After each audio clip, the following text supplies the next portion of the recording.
আজকে একটা বাড়িতে গিয়ে পড়ার টেবিল বান্ধন লাগবে, এক ছাত্র বলে পড়ার টেবিল নাই, আমি একটা টেবিল বান্ধা দেই, এই ছাত্রগুলা এনে বইয়া পড়ে, এটা আমার দেখতে ভালো লাগে। লেয়া পড়ার যে কথা নি কদর এটা আমি বুঝি কেরা, আমি লেয়া পড়া করতেছি না।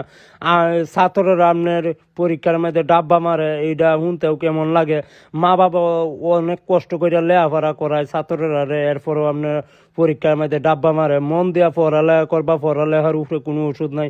পরে আমি টেবিলে ফায়াটি কাটলাম গসং মসং কইরা, সুন্দর করে মাপ জুপ দিয়া কাটতে টাইটে পরে আমি সুজাটা দেখতাছি, দেখিয়া কইতাছি অনেক সুন্দর হইব টেবিলটা, আসলে অনেক ভালো। পরে লোয়া টোয়া মারলাম।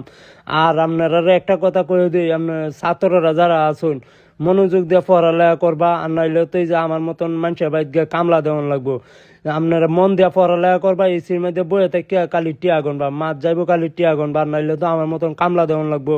পরে আমি মাপ জুপ দেওয়া পরে টেবিলটা বানছি, বান্ধা হাইরা কইতাছি এনে একটু গসং মসং কইরা কাটতে গুড়া লাগাই লাগবো। গুড়া না লাগাইলে তো যেন সানি দিলে পরে ডাকবে উঠবো। পরে আমি সানিটা দিলাম, দিয়া হাইরা পরে সানিটা হালাইয়া একটু মাপ জুপ দিলাম, মাপ জুপ দিয়া দেখতাছি ঠিকঠাক আছে কিনা।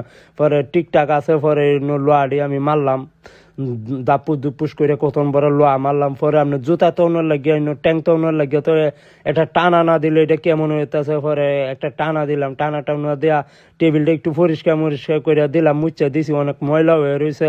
পরে একটা আবু ফান আইনা দিছে, পরে ফানটা কায়া জুগাল হাতি টেমায়া পরে আমি আইছি। জীবনে প্রচুর পড়ালেখা করতে হইব, পড়ালেখার উপরে কোনো ওষুধ নাই, এটাই বাস্তব। I love you.